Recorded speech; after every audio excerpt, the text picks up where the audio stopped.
I got a funny feeling.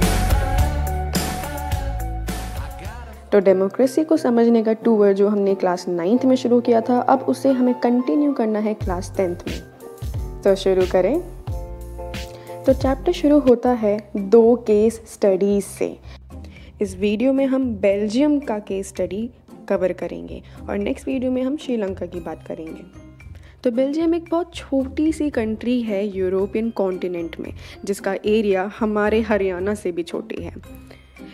Belgium के borders Germany, Netherlands, France and Luxembourg से connected हैं।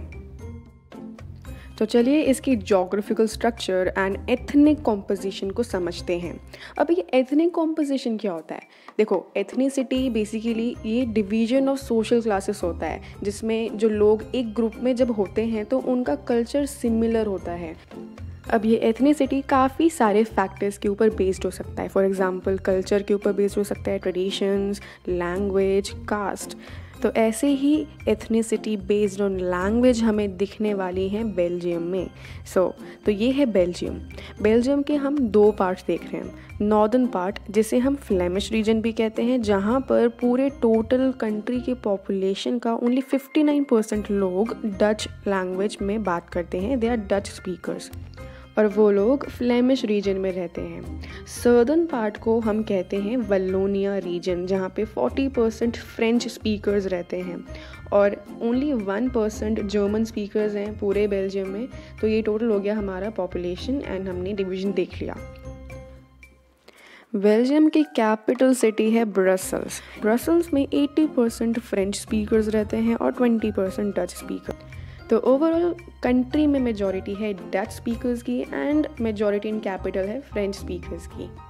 और यही डिफरेंसेस बन गई reasons for tensions in Belgium. तो बेल्जियम में काफ़ी टेंशंस बढ़ने लगी 1950s और 1960s के टाइम पर, क्योंकि कैपिटल सिटी में फ्रेंच कम्युनिटी ज़्यादा है, उनकी जो पॉपुलेशन ज़्यादा है, जिस वजह से जो है वो डच स्पीकर्स है उनकी कम्युनिटी से ज़्यादा रिच एंड पावरफुल बन चुके थे।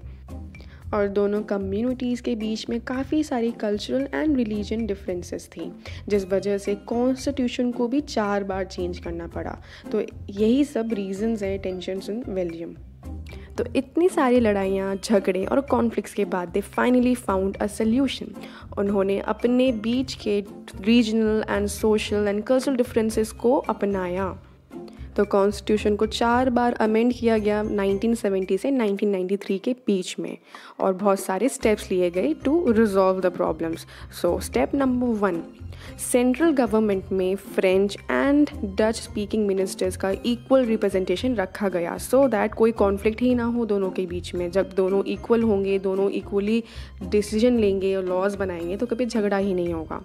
और इसी का नेक्स्ट स्टेप था कि जो भी स्पेशल लॉज बनाए जाएंगे तो वो सपोर्ट उनको दोनों ग्रुप से मिलेगा। अगर कोई एक ग्रुप यानी कोई एक फ्रेंच कम्युनिटी या डच कम्युनिटी मना कर देती है एक लॉ को पास करने के लिए, तो वो लॉ पास नहीं किया जाएगा अनलेस एंड अनटिल अगर दोनों मान जाते हैं, दोनों एग्री करते हैं, सेम टर्म्स पे हैं, तो ही कोई स्पेशल लॉ पास किया जाएगा। तो सेंट्रल गवर्नमेंट तो पूरे कंट्री को रन करती है। अब सेंट्रल गवर्नमेंट से भी कुछ पावर्स लेके स्टेट गवर्नमेंट्स को दे दी गई थी, 1 for Flemish region and 1 for Wallonia region. अब इन रीजन्स में जो स्टेट गवर्नमेंट्स हैं उनके अंदर भी दोनों कम्युनिटीज़ की इक्वल रिप्रेजेंटेशन थी, यानी कि French speakers and Dutch speakers के दोनों इक्वल नंबर ऑफ मिनिस्टर्स ही दोनों में प्रेजेंट रहेंगे। और स्टेट गवर्नमेंट्स इंडिपेंडेंटली वर्क करेंगे, वो सेंट्रल गवर्नमेंट के सबऑर्डिनेट नहीं है, उनके नीचे काम नहीं करेंगे, they will function independently. Now step number 4, Brussels. So Brussels में भी एक सेपरेट गवर्नमेंट बनाई गई, ठीक है, जहाँ पर फ्रेंच स्पीकर्स ज़्यादा थे और डच स्पीकर्स कम, लेकिन यहाँ पे भी जो है इक्वल रिप्रेजेंटेशन किया गया for both groups, for both communities. तो ऐसा पॉसिबल हुआ ही कैसे? ये इसलिए क्योंकि सेंट्रल गवर्नमेंट में डच स्पीकर्स ने माना कि दोनों का इक्वल रिप्रेजेंटेशन होना चाहिए, वैसे ही ब्रुसेल्स में भी फ्रेंच स्पीकर्स ने माना कि दोनों का इक्वल रिप्रेजेंटेशन होना चाहिए। Now step number 5। Step number 5 थोड़ा सा अलग है। Now apart from central government and state government एक नई टाइप की गवर्नमेंट को बनाया गया जिसका नाम है कम्युनिटी गवर्नमेंट। और इस कम्युनिटी गवर्नमेंट के जो मेंबर्स होंगे उनको इलेक्ट किया जाएगा डच स्पीकर्स, फ्रेंच स्पीकर्स और जर्मन स्पीकर्स के द्वारा। अभी जो कम्युनिटी गवर्नमेंट है ये हर एक कम्युनिटी के लिए अलग अलग बनाई गई। For example Dutch speaking community के लिए एक अलग कम्युनिटी गवर्नमेंट है, वैसे ही फ्रेंच स्पीकर्स के लिए और वैसे ही जर्मन स्पीकर्स के लिए भी।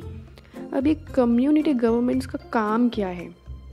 तो ये government cultural, language, educational related issues को संभालती हैं, उनके ऊपर लॉज एंड रूल्स बनाएगी और इस वजह से जो कॉन्फ्लिक्ट अगर इन कम्युनिटीज़ के बीच में होती भी है तो इसे भी रिजॉल्व कौन करेगा? ये कम्युनिटी गवर्नमेंट। तो इसीलिए for smooth functioning of government के लिए कम्युनिटी गवर्नमेंट को भी बनाया गया। अब आपको ये लग रहा होगा कि जो बेल्जियम मॉडल है ये बहुत ज़्यादा कॉम्प्लिकेटेड, कॉम्प्लेक्स एंड हेक्टिक होगा। और हाँ, ये कॉम्प्लिकेटेड ज़रूर है, लेकिन इसके अडॉप्शन के बाद जो बेल्जियम के अंदर इतनी ज़्यादा प्रॉब्लम्स चल रही थी उन सब का सल्यूशन मिल गया और अब वहाँ पे लव एंड पीस ही नज़र आएगा। तो देखा कैसे बेल्जियम ने अपनी प्रॉब्लम्स को सॉल्व किया। तो इससे हमें क्या समझ आया? इससे हमें ये समझ आया कि पावर शेयरिंग कितना अच्छा होता है, जिसके बारे में हम और डिटेल्स में पढ़ेंगे आगे और नेक्स्ट वीडियो में बात करेंगे श्रीलंका की। So that is all for today guys. मिलते हैं नेक्स्ट एपिसोड में। Thank you so much for watching the brain gain. Please like, subscribe and share the video. इस पूरे चैप्टर के नोट्स के लिए please subscribe to my channel and description box में दिए गए ईमेल आईडी पे एक मेल भेज दीजिए and you will definitely get the exclusive notes for the whole chapter. Thank you so much.